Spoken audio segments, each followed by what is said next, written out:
leave late at night so that we try to get to North Carolina just after dawn so that we could drive through most of the South in the dark because my father felt that was safer. 3 or 4 times a year I would go back and forth to Georgia.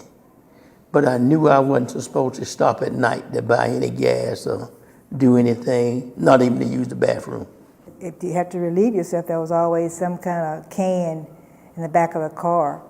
And mostly for the adults, because with the children, they just opened both of the car doors, and the kids stood between the car doors and used the potty. Washcloths, some wet, wrapped up in wax paper.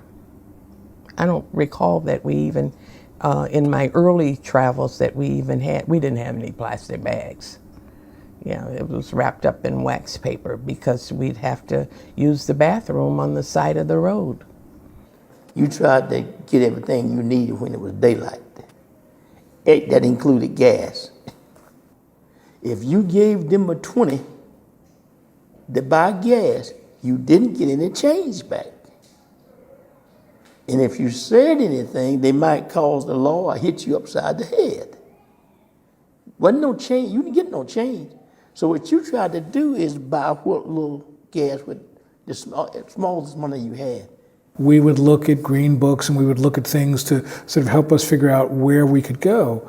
But the one thing I remember more consistently was that my father believed that the only place you bought gasoline from was from Esso, which is now Exxon. He would drive around almost running out of gas, passing Shell stations until he could get to the Esso. And finally I asked him, I said, okay, help me understand this loyalty. And his argument was that in the 30s and 40s, when he was a kid going to visit his father's family, Esso was the only gas station that would allow black people the dignity of using the toilet on equal terms as white visitors. And so the notion of unpredictability of racism, that it would tap you on your shoulder at moments you didn't expect, was really the key. And I think that the Green Book actually gave you that confidence that you wouldn't be tapped on the shoulder unexpectedly.